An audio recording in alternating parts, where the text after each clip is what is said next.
If an earthquake hits while you're asleep, your entire bedroom can become a hazard zone in seconds.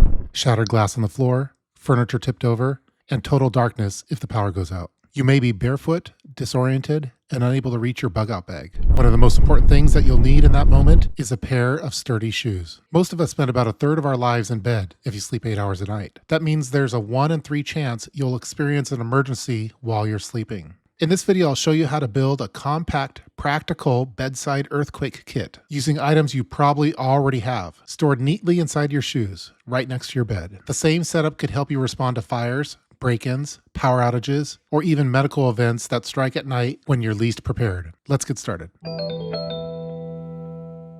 When an earthquake starts, you're probably going to want to hold on for dear life and try to avoid injury. But earthquakes often happen without warning, especially at night. Broken glass is extremely common, especially from windows, picture frames, or lamps. Furniture may tip over, blocking hallways or trapping doors, and the power may be out, leaving you in total darkness. And if your emergency gear is in another room or down the hall, you may not be able to reach it. That's why this small kit, kept right next to your bed, can make all the difference. Everything in this kit could fit inside your shoes or boots, stored in small mesh bags to keep items organized and easy to grab. The shoes themselves could be placed in either the original shoebox or a clear plastic storage bin you could pick up at Home Depot or any home store. To make the bin easier to find in the dark or after a quake, consider adding reflective tape or glow-in-the-dark tape to the outside. The extra visibility could help you locate it quickly, even if the room is a mess. I recommend placing the bin or the shoebox right under your bed or beside your nightstand, where it won't shift during the shaking. Here's what I keep in my bedside earthquake kit. Starting off first, you're going to want some hard-soled shoes or boots. This is the #1 priority.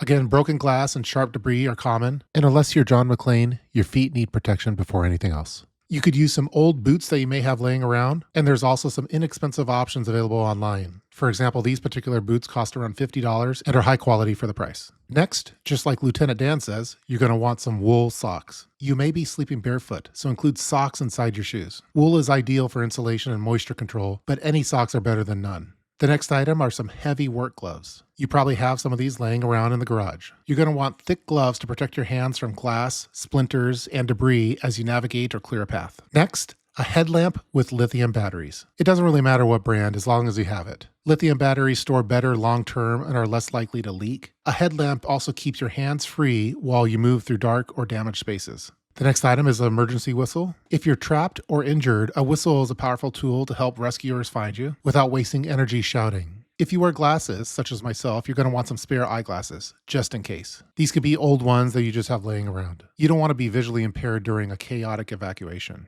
Speaking of eyes, I think it's also good to store some eye wash and an eye cup. If dust, glass, or debris gets in your eyes, you'll want the ability to flush them out quickly. A small bottle of sterile eye wash and an eye cup take up very little space. The next item is some Z-folded gauze. Instead of a full first aid kit, keep it simple with compact, high-utility items like Z-folded gauze to help stop bleeding or cover wounds. Again, this is more for evacuation purposes, so you're going to have to move fast. The next item is a dust mask or an N95 mask. This will be useful if there's airborne debris or drywall dust, especially in older homes or apartment buildings. An optional item that you can include is a glow stick, even though you already have that headlamp. This could provide passive lighting, marking your position, or illuminating a dark hallway without relying on batteries. This is more for illumination redundancy. It's also good to store a small water bottle. This could be useful for rinsing wounds, flushing eyes, or taking emergency medication if needed. Store one if you have the space. The next item is a bandana. This is a lightweight, multi-use item. It could be used as a dust barrier, eye cover,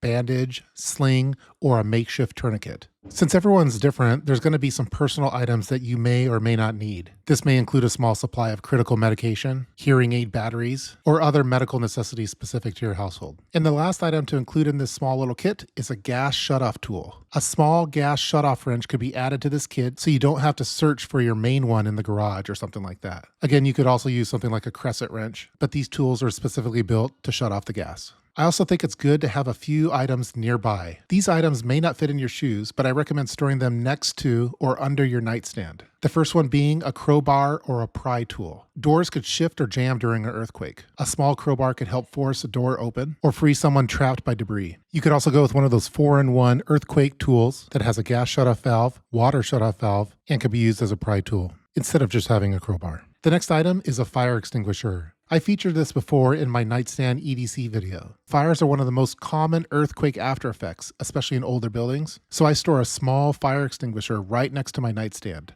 just in case. This kit isn't meant to be overly complicated. You don't need to go out and buy all new gear. Most of these items are things you probably already own, like old gloves, or a backup headlamp, or an extra water bottle, or an unused pair of boots. You could get the mesh pouches for fairly inexpensive online, or even Ziploc bags would work to keep everything together and make it easy to check and refresh the kit every once in a while. This kit doesn't have to be perfect, it just needs to be there when you need it. The Bedside Earthquake Kit is one of the smallest and perhaps overlooked preps, but in my opinion, it's also one of the most important. It gives you a fighting chance to get out of your bedroom safely, even in worst case scenarios. I recommend everyone in your household to have one, so build one for yourself and build one for everyone in your home. I hope they enjoyed watching this video. I've provided a PDF document of the items that I've included in my Bedside Earthquake Kit. You could download that PDF by clicking the link in the description box below. Please feel free to leave any kind of comments below in the comment section regarding this video. My full earthquake preparedness video is coming out soon, where I'll cover what to do before,